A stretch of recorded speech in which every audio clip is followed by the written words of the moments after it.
Maravilha, meus amigos, sejam bem-vindos a mais um vídeo. Nesse vídeo eu vou estar mostrando para vocês uma estratégia que eu usei para estar me livrando de um ativo, um fundo imobiliário específico, com problemas. E ele estava com um lucro nele em valorização. Estava com um preço médio nele na faixa dos 84 e ele estava valendo aí os seus R$ 90 aproximadamente. Vou estar mostrando para vocês aqui os lançamentos, a estratégia que eu usei para poder estar vendendo ele no lucro e abatendo com um prejuízo, para mim não precisar estar pagando imposto sobre a valorização desse FI. Para quem não sabe, toda venda de FI, de fundo imobiliário, com lucro, tem que se pagar imposto. Não é isento que nem as ações, que você consegue vender até R$ 20 mil de lucro, que é isento, você não precisa pagar. Já os FIs, não importa qual seja a quantidade de valorização que você tenha, tem que pagar imposto, certo? Então, aqui vocês podem ver já que eu vendi aqui 9 cotas de RZTR, um valor de R$ 89,61. E eu estava com uma valorização aqui aproximadamente ali nos R$ 40, certo? R$ 41, R$ 42. E eu também tinha TRXF com um prejuízo, certo? Um prejuízo aí de bem mais, porque eu tinha mais cotas. Só que eu calculei aí 8 cotas do RZTR, quanto essas 8 cotas me daria de prejuízo, e eu vi que elas me dariam um prejuízo aproximadamente ali na faixa dos 40 e poucos reais também. Contanto que o prejuízo fosse maior, aproximadamente ali R$ 1 a mais ou R$ 2 a mais do que o lucro que eu tinha no RZTR, então o meu prejuízo do TRXF conseguia abater o meu lucro que eu tinha em RZTR. E assim eu fiz uma venda em lucro e uma venda em prejuízo, abatendo uma sobre a outra, onde o prejuízo supera ao RZTR, e esse prejuízo ainda que passou um pouquinho, eu posso usar para novas vendas no futuro, certo? Para poder compensar esse lucro e me livrar também de novos impostos na hora de vender algum ativo com lucro, certo? Então eu consegui me livrar das cotas do RZTR, que eu tinha 9 cotas, e vendi 8 cotas no prejuízo e abati. Essa foi, né, a minha estratégia. Após a venda, eu fiz o quê? Após a venda do RZTR, eu recomprei novamente ele mais tarde. Eu consegui comprar ele ainda a R$ 90,61, aonde eu não pago imposto nenhum recomprando ele. Eu ainda consegui comprar ele mais barato do que o valor que eu vendi. Ah, mas você vendeu e comprou no mesmo dia, você fez um day trade. Não, não fiz um day trade. Não fiz um day trade, porque o day trade ele se baseia a respeito de eu comprar uma ação ou um fundo imobiliário e vender ele com lucro. Mas não, eu fiz uma operação onde eu comprei e vendi no prejuízo. E eu vendi lucro e prejuízo, e o meu prejuízo foi maior do que o lucro que eu tive na venda. Então eu saí no prejuízo, certo? Então não tem imposto sobre prejuízo. E quando eu fiz a recompra, depois mais tarde, eu recomprei o mesmo TRXF, as 8 cotas, porque a minha intenção não era se livrar do TRXF, era só se livrar do RZTR. Aí eu comprei ainda ele novamente, 8 cotas a R$ 90,61. A partir do momento que eu comprei ele novamente, mais barato, eu ainda comprei ele e abaixei meu preço médio em TRXF. Meu preço médio estava na faixa dos 96 e agora ele chegou aí na faixa dos R$ 94. Eu ainda abaixei meu preço médio em TRXF. Porém, essa operação, por ser operação prejuízo versus lucro, como eu tinha uma valorização no RZTR, essa minha valorização ela bate aqui na minha rentabilidade. Então a plataforma fica aí mostrando aí esse prejuízo. Mas isso é só por conta de cálculos mesmo. Se você for puxar aqui o meu histórico de rentabilidade, vocês podem ver que minha rentabilidade aqui está em 12 meses 14,19%, 12 meses. Só que desde o início, desde quando eu comecei a investir, minha rentabilidade está em 29,84%. Então, minha rentabilidade está positiva, entendeu? Então a plataforma aqui ela meio que dá uma bugada, não aparece realmente a rentabilidade real, né? Mas eu tenho uma planilha onde eu consigo estar colocando nela meus dados lá, entre dividendos e patrimônio total, e com ela eu consigo estar acompanhando a minha rentabilidade real, certo? Então minha rentabilidade está na faixa dos 30% aí, desde o início da minha carteira, certo? Então essa foi a estratégia que eu usei. Eu consegui me livrar do RZTR. Agora consegui também abaixar meu preço médio em TRXF. E Eu também comprei mais algumas cotas aí de LVBI com essa venda do RZTR, alcançando aí, consegui comprar ele barato ainda, a R$ 106. Depois ele deu essa subida aí para 108, certo? E eu mostrei aqui nos lançamentos também quando foi essas compras, né? Logo depois, quando eu vendi. Vocês podem ver aqui que eu vendi o TXF e o EZTR e comprei no mesmo dia aqui, no dia 19, ó. No dia 19, eu comprei o TRXF novamente e comprei 7 cotas de LVBI. Assim, alcançando aí um patrimônio aí de 732, esse total, né? Comprado. Hoje estamos aí com a nossa carteira em 50% FIs e o LVBI chegou aí equiparado com o PATL, lembrando que PATL e LVBI sempre comentando que os dois estão sendo incorporados pelo HDLG. Então se eu somar aqui novamente a quantidade dos dois, ó, tem 1.603 em PATL e 1.523 em LVBI. Esse total dos dois aqui vai dar uns 3.000 e pouco. Então quer dizer o quê? Que eu tenho 3.600 aproximadamente aí de HGLG, que vai vir para o topo da minha carteira após os dois serem incorporados. Então, o HGLG ele é um fundo de ancoragem. Para quem não sabe o que é ancoragem, é um fundo mais seguro, assim como o BTLG. Então, são fundos que eles pagam menos, porém eles são um fundo que eles dão segurança para sua carteira. É um segmento de logística, é um segmento mais seguro.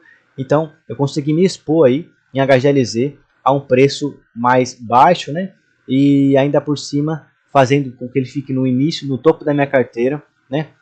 Jogando esse GARI 11 e esse TRXF, que é de renda urbana, para baixo. Eles estão aí passando por essas crises, né, do varejo, por conta das altas taxas de juros.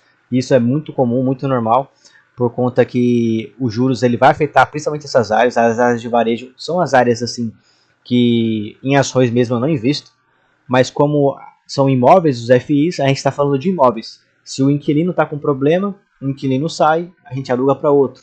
Então, eu não estou investindo na empresa, no açaí, no pão de açúcar, não estou investindo no mix, Matheus. Eu estou investindo no imóvel que ele está sendo alugado para essas empresas. Se o inquilino der problema, ele vai pagar as multas para o imóvel, para o gestor do imóvel, porque é para quem eu invisto, e esse gestor ele vai pegar tudo que ele tem de direito aí por conta de inadimplência e tudo mais. Porém, mesmo com todas essas crises, os fundos aí continuam tendo bons resultados e boa performance também nesses períodos. Teve outras mudanças aqui, vocês podem ver já na carteira de ações, que eu coloquei mais duas empresas na carteira. Uma é a Sanepar, né, que é a SAPRI 4, que é a empresa aí que eu já tive ela no passado, logo no início. Eu cheguei a comprar ela a R$5 e pouco. No início a gente comete vários erros e, aliás, no investimento a gente comete vários erros, né? Eu comprei ela, vendi ela depois com lucro, né? Peguei esse lucro, comprei outros ativos, mas porque faltou o quê? Paciência, aquela agonia de querer comprar, de querer vender e comprar mais ativos para fazer lucro e tal. Mas só que eu tenho que manter a minha estratégia de investimento, que é a estratégia de buy and hold, que é para longo prazo, certo? E a outra empresa, pessoal, é a CPFL, né? Uma empresa de energia que ela vem crescendo muito, né? Ah, mas por que você não pegou CEMIG? Porque a CEMIG é a queridinha e tal. Olha, eu já cheguei a ter CEMIG na minha carteira. Tem até um dividendo pendente dela ainda. Mas eu estava dando uma análise na CPFL. Ela teve uma queda agora nesses últimos dias aí. É uma empresa assim que dificilmente ela está em oportunidade. Geralmente ela não aparece no ranking por conta que ela está sempre cara. Aí ela apareceu aí com uma margem muito boa, uma margem de 25% aí, após o valuation de fluxo de caixa que eu fiz nela. Resolvi colocar ela na carteira, porque é uma empresa que tem uma muito boa. Engraçado que a CPFL era a empresa que para onde pagava energia, quando eu estava em São Paulo. E nessa época eu nem sonhava que um dia eu estaria investindo nela, né? Então, achei legal, né? Poder ter pego ela em oportunidade e lembrar que quando eu morava lá, era justamente para essa empresa que eu pagava energia. Não era nem eu que era criança ainda, né? Eram meus pais. Mas está aí mais uma empresa muito grande aí, forte, né, de energia na carteira, certo? Eu até mostrei aqui, vou até mostrar para vocês no caso, a margem que eu peguei aqui, CPFL, ó. A margem dela tá para 52 em 5 anos e ela na faixa de R$43 aí, eu tô com uma margem de 20% atual no fluxo dela de caixa, certo? Eu posso até colocar aqui, ó, eu botei uma margem de desconto de 20%. E ela é uma empresa de energia, uma área perene. Se eu colocasse aqui ela em 15%, ela estaria com uma margem de 58%. Tá entendendo? Então eu ainda exigi dela aí 20% de desconto, que já é exigir bastante da empresa, né? Conseguindo aí uma margem de 20% ainda mesmo exigindo 20% de desconto nela. Então eu peguei ela assim, no preço muito bom, né? Um valuation de fluxo de caixa ótimo nessa CPFL. E será aí, enquanto ela estiver nesses preços, eu vou estar aportando nela aos poucos. Tanto nela quanto em Sanepar, né? Que são empresas por longo prazo, são empresas assim, não são boas pagadoras de dividendos. A CPFL até paga bons dividendos, está com yield aí de hoje na faixa dos 8%. A Sanepar, ela já é uma empresa assim mais focada em crescimento, paga seus dividendos aí uma vez ao ano, mas é uma empresa de crescimento. Que também peguei ela aí com um valuation também aí muito bom. Aqui Sanepar também com uma margem de 25%, né, a esses preços. Então, são duas empresas aí que eu peguei com margens boas, que também cobrei também aqui, ó, vocês podem ver, um desconto de 25% na Sanepar, 5% a mais do que na CPFL, por conta que ela não é empresa de dividendos, então eu exigi mais dela em relação a crescimento, em relação a desconto. São duas empresas que entraram na carteira aí, depois da análise que eu fiz. Essas foram as novidades da carteira, né? Duas novas empresas, aquela venda com prejuízo versus lucro, para não precisar pagar imposto. Também fiz um aporte em Bitcoin. Não soltei o vídeo sobre Bitcoin ainda, estou fazendo o aporte aos poucos. Comprando, né? Porque é aquela famosa tendência. Tem um livro que eu indico para vocês ler, que é o livro Investidor de Bom Senso. Ele é bem focado assim, mas no mercado americano, né? Ele vai falar sobre os ETFs especificamente. Nesse livro você vai ver, ele vai comprovar que compensa você investir em um ETF americano do que você comprar, né, BDRs assim, individuais. Porque o IVB11, que seria o SP500, ele na tendência é que ele vá vencer mais do que você conseguir estar escolhendo, né, uma por uma, porque ele já é o conjuntinho das melhores ações. Ele usa uma frase que eu acho muito interessante, que é: contra tendências não se luta, se participa. Então, melhor do que você tentar vencer o SP500 é você participar dele.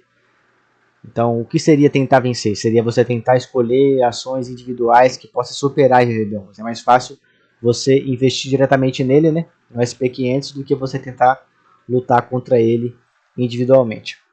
Já no mercado brasileiro, já é outra situação. O mercado brasileiro ele tem muitas ações mal precificadas, muito descontadas, então não vale a pena você investir no Ibovespa, né? Que é outro exemplo, que seria o índice, né, das melhores ações, da média das ações no caso. Não vale a pena você escolher no individual, já é ao contrário do que no mercado americano. Então, quando você vai bem pegando esses livros, você começa a perceber, né, você vai adquirindo conhecimentos, através do próprio YouTube também, né? Você começa a perceber que cada mercado tem sua forma de investir, de você investir, né? A sua melhor forma de investir. Lá fora, no mercado americano, vale mais a pena você investir no índice.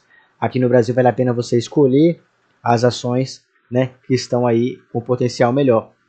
Vale a pena você destrinchar melhor elas e saber qual investir no momento, certo? E a mesma coisa é o Bitcoin.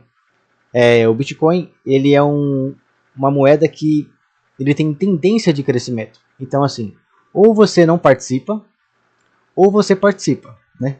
Não tem duas opções.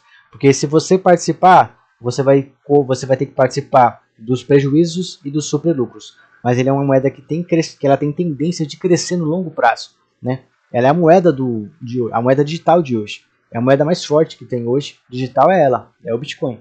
Existem outras criptos, mas eu só invisto em Bitcoin. Certo? Então, venho aí me expondo nela aos poucos. Vou soltar ainda o vídeo sobre ela. Eu quero só fazer mais aportes para poder mostrar depois a escadinha e a diminuição do preço médio conforme o tempo vai passando. Tá certo? Para mostrar como foi a evolução, quanto estava no meu preço médio lá atrás e quanto agora ele chegou nesse momento, tá certo? Pessoal, quero agradecer a todos vocês, tá? Que vem dando apoio no canal.